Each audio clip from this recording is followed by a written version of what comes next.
Hello दोस्तों, हमारी आज इस कहानी का नाम है समझौता। इससे पहले अगर आप मेरे चैनल पहली बार आए हैं तो प्लीज़ सब्सक्राइब कीजिए। बस था, तुम्हारी बात सही है, किंतु उन्हें अकेले रहने की आदत हो चुकी है। बहुत सारे समझौते करने होंगे। क्या तुम और अलका कर पाओगे? कैसी बात कर रहे हो अशोक? हमारा एक ही तो बेटा है, एक ही परिवार है, सब ठीक होगा। तुम गलत सोच रहे हो। अशोक जानता था यह सब कुछ इतना आसान नहीं है, किंतु बदशाह की जिद के आगे वह ज़्यादा कुछ बोल ना सका। वह दोनों जरूरत का कुछ सामान लेकर अपनी कार से मुंबई पहुंच गए। उन्हें देखते ही अलका और राहुल बहुत खुश हो गए। पैसे और जगह की कोई कमी नहीं थी। राहुल ने अपने बाजू वालों के कमरे में उनका सामान रखवा दिया। धीरे धीरे एक माह बीत गया। अब अलका तनाव में रहने लगी। उसकी बेचैनी बढ़ती ही जा रही थी। मन में एक ही बात रहती, यह लोग वापस कब जाएंगे।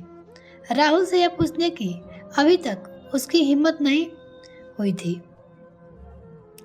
एक दिन रात के खाने के उपरांत अपने कमरे में जाकर उसने पति से पूछा लिया, राहुल, क्या तुम्हारे मम्मी पापा हमेशा के लिए आ गए हैं? राहुल ने कहा, क्या तुम्हें कोई परेशानी है? यह उनका घर है, जब तक चाहेंगे रहेंगे। यह कैसा बेकार का प्रश्न है तुम्हारा? राहुल, हमेशा साथ रहना मुझे ठीक नहीं लगता। उनकी वजह से हमारी जीवन शैली कितनी बदल गई है।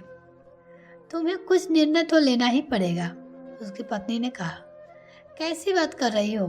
कैसा निर्णय अलका? माता पिता है वो मेरे। क्या उनसे यह कह दूं कि बस अब जाओ यहाँ से? अलका यह सुनकर बौखला गई और कहने लगी, यदि यह उनका घर है तो फिर मेरा घर कहाँ है राहुल?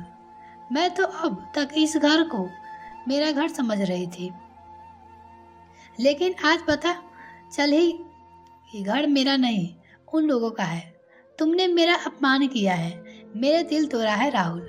आवेश में उसकी आवाज़ तेज हो गई, जो कमरे से बाहर तक जाने लगी।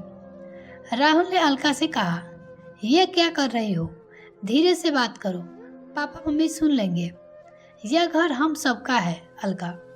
इतना कहकर राहुल ने लाइट बंद कर दी और नाराजगी दिखाते हुए बिस्तर पर लेट गया। अलका भी उसके बाजू में लेट गई और दोनों एक दूसरे की तरफ पीठ करके सो गए। लेकिन अब तक अशोक और वस्ता सब कुछ सुन चुके थे। वे गुमसुम हो गए। उनकी सारी खुशियाँ एक ही पल में धराशायी हो गई। उसकी माँ ने सुन लिया। सुबह 7 बजे राहुल की नींद खुली। तब उसने अलका को आवाज लगाई, अलका, जल्दी चाय दो, आज मीटिंग है, ऑफिस जल्दी जाना है। अलका ने पलटकर कोई जवाब नहीं दिया। राहुल ने उठकर देखा तो अलका पूरे घर में कहीं भी दिखाई नहीं दी। खाने की टेबल पर एक कागज रखा हुआ था, दिखाई दिया। राहुल ने उसे खोलकर देखा। उसमें लिखा था, राहुल, मैं अपने आत्मसम्मान के साथ समझौता नहीं कर सकती।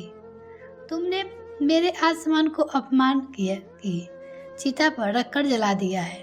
मैं जा रही हूँ। तुम्हें निर्णय लेना ही होगा कि आखिर यह घर किसका है, मेरा या उनका। राहुल की आंखों में आंसू टपक रहे थे। उसे उस पत्र में ऐसी जिद नजर आ रही थी जिसे पूरा करना उसके लिए असंभव था।